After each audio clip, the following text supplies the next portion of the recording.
Hi, it's Cara and today we're doing my Contemporary-A-Thon TBR.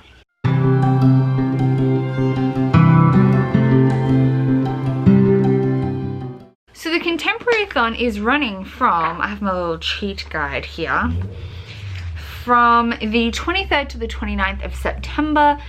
So it's a week-long readathon. I don't normally do week-long readathons, but the prompts just inspired me this time, watching Melanie from Mel to Annie and Chelsea from Chelsea Darling Reads videos. I was like, bitch, I could do this year. And I'm really in a contemporary mood at the moment, so I'm like, bitch, yes. So I'm just going to quickly tell you what I'm going to be reading for the Contemporary-A-Thon. I have a few options for some of the challenges, but I have hit every challenge and there are things that can double up if I'm running behind, I guess. I am a bit slumpy at the moment, but I'm hoping this will kickstart me out of my slump. So the first challenge is a 2019 release, and for this I'm going to be reading Hungry Hearts by Elsie Chapman and Caroline Tung Richmond. This is, I got it out from the library. I always get anthologies from the library because I'm kind of bad at them. This is an anthology of short stories relating around identity and food, and I'm so excited. I'm going to be reading a couple of stories from this each day is kind of my plan. But I will have time on the weekend to catch up if I'm running late. Then the next challenge is something with yellow on the cover.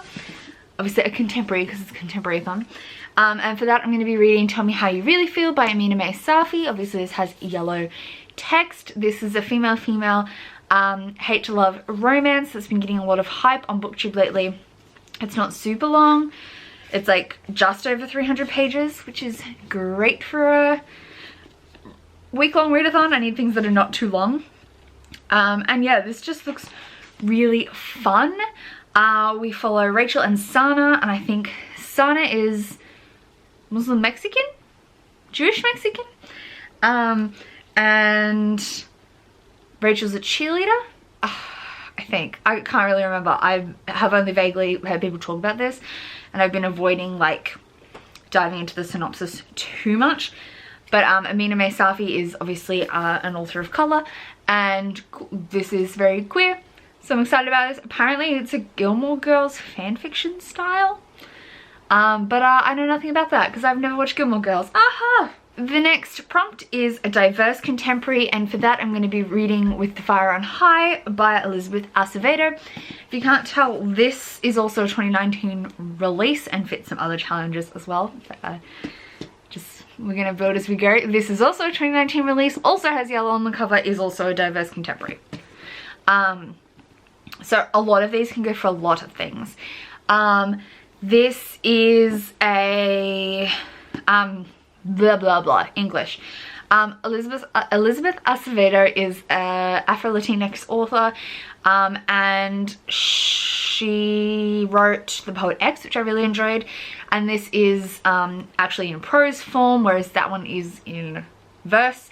And this follows Amani, who is a Afro-Latinx teen mum, and then she's really into cooking and wants to be a chef, I think, but that's about all I know. This is the like chunkiest thing on this TBR, and it is just under 400 pages, but the text is pretty like big. It's not teeny tiny, so hopefully I can fly through this as well. Then the next one is a book with an illustrated cover, and for that we have Technically You Started It by Lana Wood Johnson. This is also a 2019 release. It also has yellow on the cover.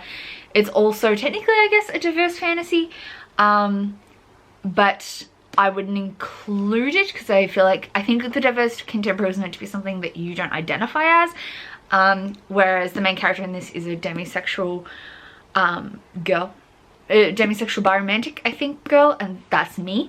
So this doesn't quite count for that, but it could be for other people.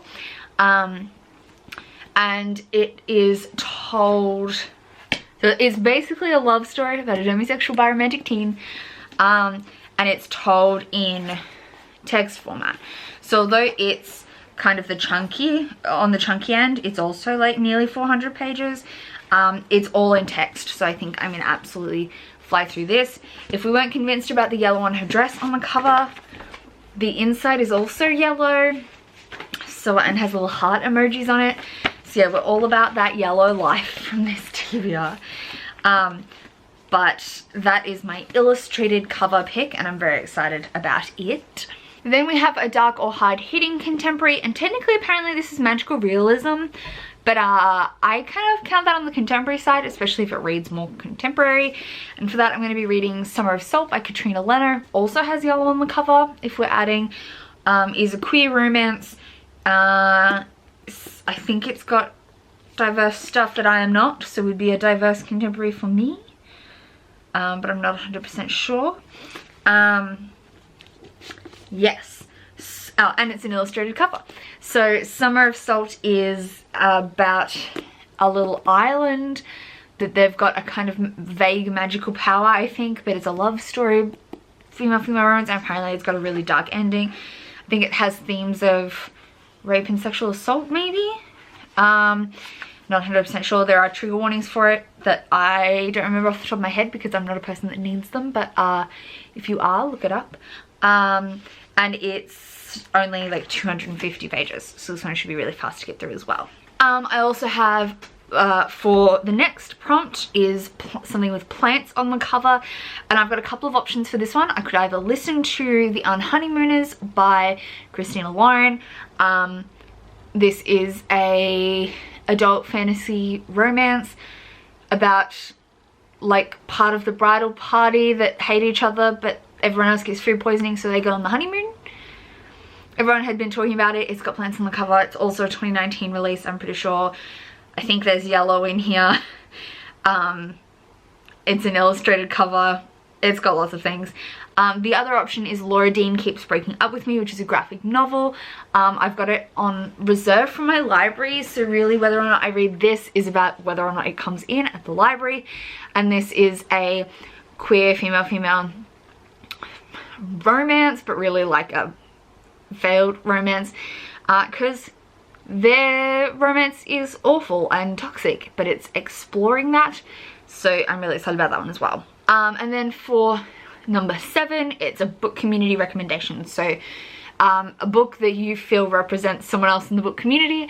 For this I'm going to be reading Well Met by Jen DeLuca on audiobook. I already have it bought from Audible, and this reminds me of Melanie from L to the Any, whose video was the first Contemporary-A-Thon like announcement that I watched, and she absolutely adored her arc of this, so it made me think of this and I wanted to read it anyway. So I'm going to be reading Well Met by Jen DeLuca, which also fits like illustrated cover. Maybe yellow on the cover? No, I don't think it has yellow. It's a 2019 release. It fits lots of things. So my plan is to read all of these, or not, maybe not The Unhoneymooners. If I can get my hands on Laura Dean Keeps Breaking Up With Me, I'd rather read that. But I'm gonna try and read a different thing for every single prompt if I can, but I can double up if I'm running behind. So that's my plan for the Contemporary-A-Thon. I might daily vlog, but I'll definitely do a weekly vlog that covers all of the Contemporary-A-Thon, and that it will be like next week. It'll be happening next week. The vlog will be out like the week after. So hopefully you're participating in the Contemporary-A-Thon. Come chat with me about it on Twitter, etc. And otherwise I'll see you soon with another video. Bye!